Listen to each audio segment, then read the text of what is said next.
এখানে যে প্রাথমিক কৃষি সমবায় সমিতি নির্বাচনকে কেন্দ্র করে আমরা এখানে সবাই সমবেত হয়েছি।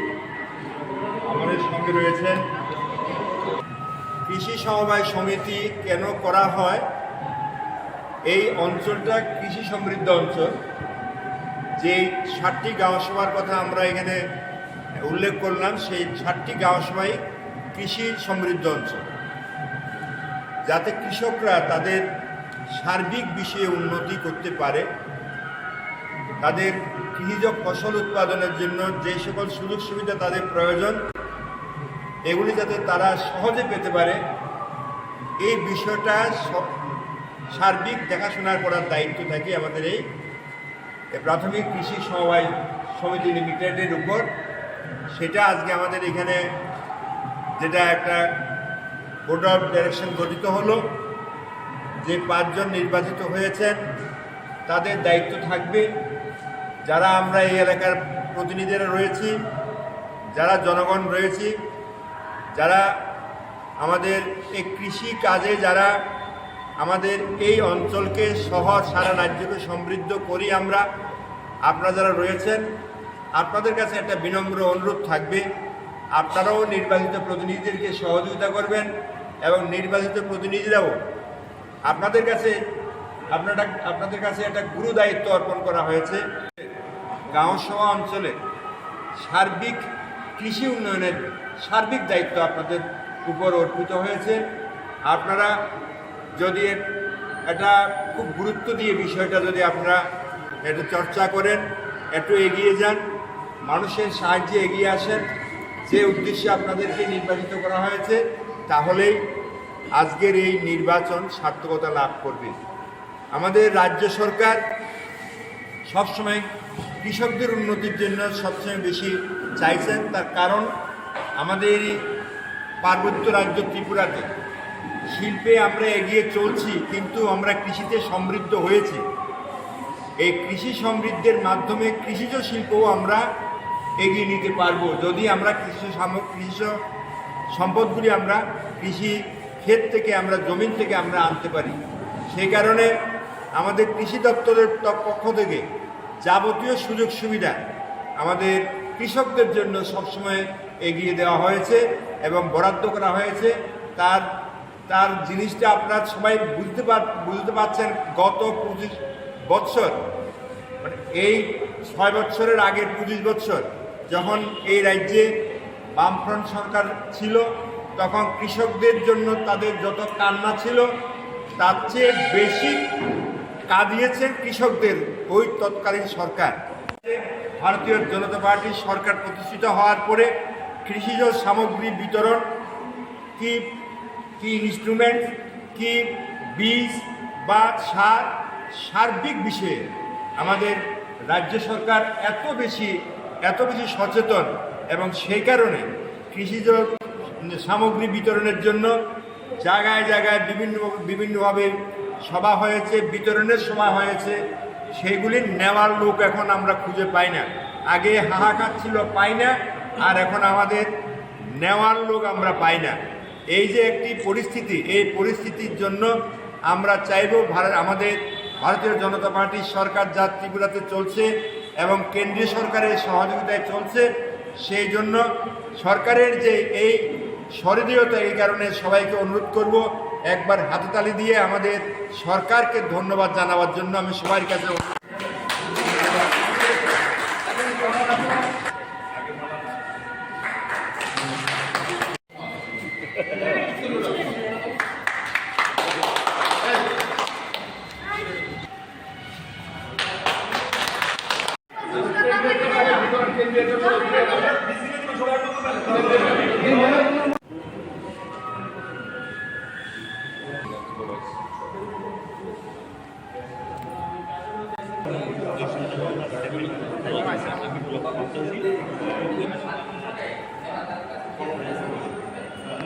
কমিটি মোতাবেক সমিতির পদনিযুক্ত যথা এই ক্লাস মেম্বারদের মধ্যে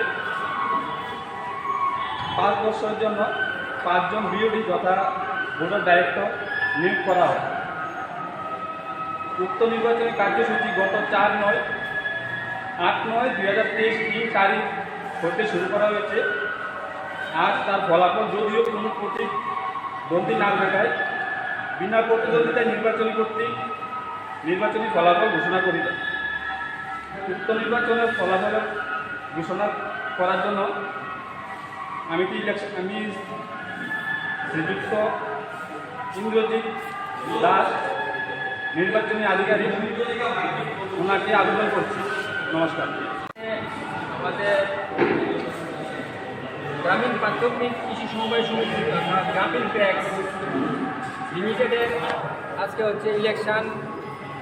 তো সেই ইলেকশান শুরু হয়েছে আপনার ত্রিপুরা রাজ্য সমবায় সমিতি সমূহের আইন 1974 অ্যাক্ট এবং রুলের আপনার 1978 এবং এর উপধারা 61 উপধারায় সেই ইলেকশনটা সংগঠিত হয়েছে।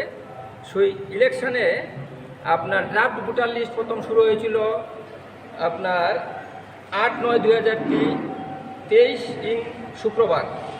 সেই লিস্টটাকে ড্রাফট ভোটার লিস্টটাকে আমি 14 তারিখ 14/9/2023 রোজ বৃহস্পতিবার এটাকে ফাইনাল ভোটার লিস্ট হিসাবে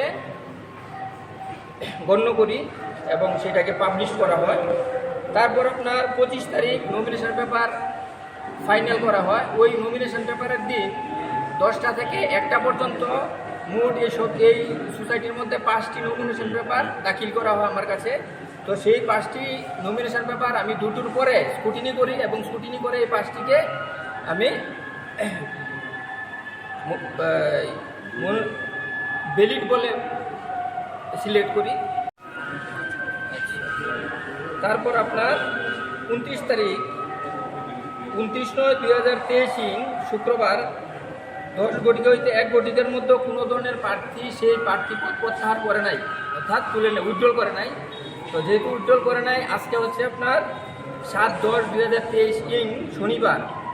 আজকে ওই সমিতি যেহেতু তারা 5 জন কোনো সদস্য পদ প্রত্যাহার করে নাই, ওই 5 জন সদস্যরা হলেন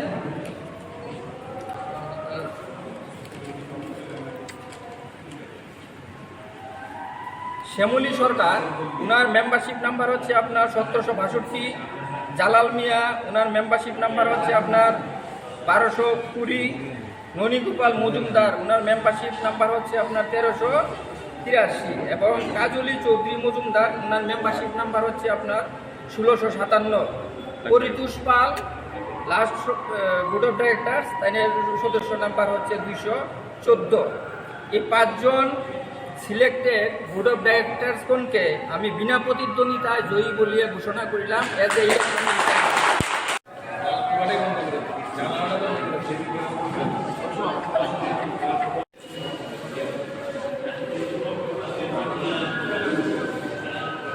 অন্তর্গত। এখানে যে প্রাথমিক কৃষি সমবায় সমিতি নির্বাচনকে কেন্দ্র করে আমরা এখানে সবাই সমবেত হয়েছি। আমাদের সঙ্গে রয়েছেন কৃষি সমবায় সমিতি কেন করা হয়, এই অঞ্চলটা কৃষি সমৃদ্ধ অঞ্চল। যেই 7টি গাঁওসভার কথা আমরা এখানে উল্লেখ করলাম, সেই 7টি গাঁওসভাই কৃষি সমৃদ্ধ অঞ্চল, যাতে কৃষকরা তাদের সার্বিক বিষয়ে উন্নতি করতে পারে, তাদের কৃষিজ ফসল উৎপাদনের জন্য যে সকল সুযোগ সুবিধা তাদের প্রয়োজন এগুলি যাতে তারা সহজে পেতে পারে